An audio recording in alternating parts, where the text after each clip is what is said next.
Today's 720th day. I'm here to share lessons to learn. I'm learning. I hope this will support your dreams, your goals, allow you to become the person that you want to become.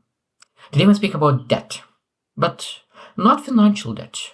Most people are aware about financial debt, and they need to understand that there's a huge difference between bad debt and good debt.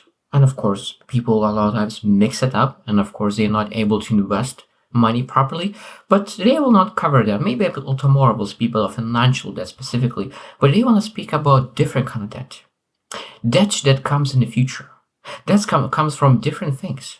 That could be time. That could be social. And if they 10 things that they share what kind of debts we have for the future that we'll need to pay off. Some are bad and some are good. So today I will cover those. And I hope that you will understand that there's debts that we need to be aware of because sooner or later we'll need to pay them. And sometimes we're able to choose not to have that debt.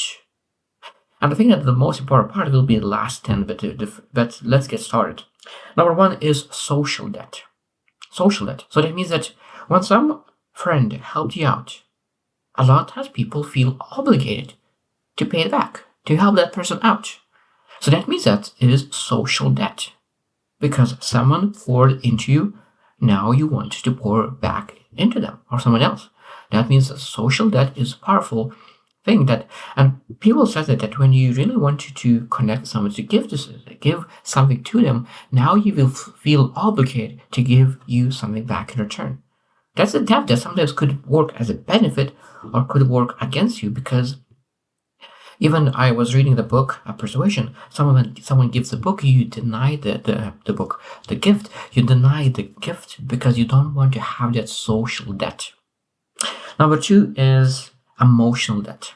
Emotional debt. So that means that a person could be there when you are struggling, when you when you're grieving, when you broke up and a friend of yours is side beside you, waiting until you get better. That could be emotional debt. And most time, those emotional debts are great. Again, you want to give exactly the same treatment to your friend when he is going through stuff and he's going through bad days. You are able to pay that debt back. Now, not of course, you potentially have that debt paid to someone else. But one most important thing is to realize that once you have emotional debt into a person, that doesn't mean that you need to still keep around that person because your vision changes, your things changes. So that means that you will have that debt, and if they will need support, you will be able to be there. But it doesn't mean that you need to surround yourself with that person because a lot of times when people have an emotional debt to a person, they think that they need to keep that association all the time. But that's not how it works because there is a lot of other debts that you need to pay, and emotional debt sometimes is secondary because there is a lot of things that you need to cover. Number three is family obligations. Family obligations. So kids, family, that means mom, dad. We need to have that paid debt.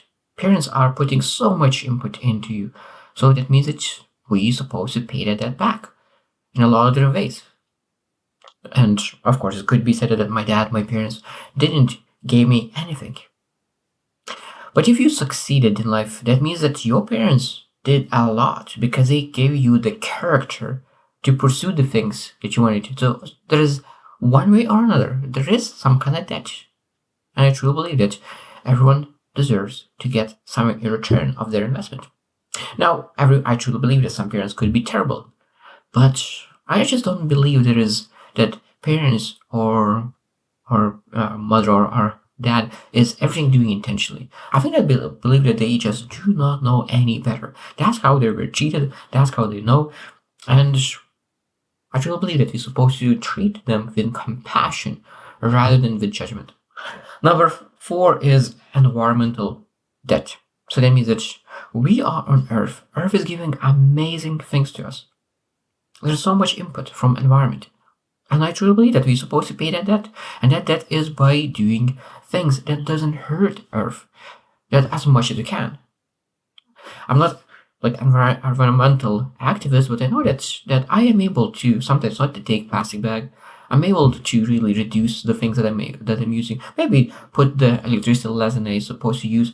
There's multiple things that you're able to really pay at least a little bit back to environment, because environment is a beautiful thing. That because when I look into the pictures, when I travel, like Earth is a beautiful, beautiful thing, and I truly believe that paying sometimes debt and really being intentional how you're able to support, not just doing the things that you do all the time, but really finding one or two things, small things that you're able to really reduce. Because every single person, like 7 billion people, if they could start reducing just one small thing, that there's a huge, huge impact could be to environment as well. Number five is educational debt. Education debt. So that means people have coaches, mentors, teachers, and those people are pouring into us, pouring information, education, knowledge, and wisdom. And I truly believe that that wisdom is a debt. We need to transfer that wisdom, to transfer that education, to transfer that coaching, mentorship, and everything to other people. Now, like how much did you receive? And I think that this is sounds educational debt potentially could sound debt as a wrong thing, but this educational debt is investment. People poured you and invested into you, into me, into us, and everyone. That means that this investment needs to bring returns. So it's more like it's not a debt, but it's a return on investment as well. But at the same time, it's a debt, and it's a good debt because now people got better because of that. Number six is community service. Community service. I truly believe that every single person is part of community, and people are not aware, and we are not grateful enough sometimes. So by looking around in a park, someone community made a park, cleaned the park, made it beautiful. And what did you do to support that community? What did you do to make this place a little better? And I think that's because we belong to a community, we get a lot of service from community. That's the debt, but this again, this is a good debt. We're able to choose to help and support. We're able to choose to help community to get better, improve, and move forward. Number seven is cultural and heritage obligations. That means that we grew up in certain culture, in some certain heritage.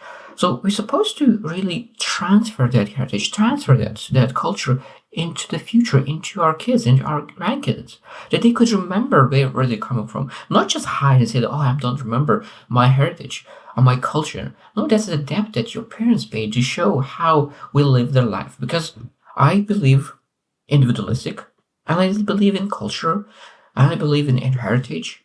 I believe in trying new things. So that means that everything needs to be in balance. And that means that we need to work very hard to make sure that we are able to pursue that, able to control the things that we do.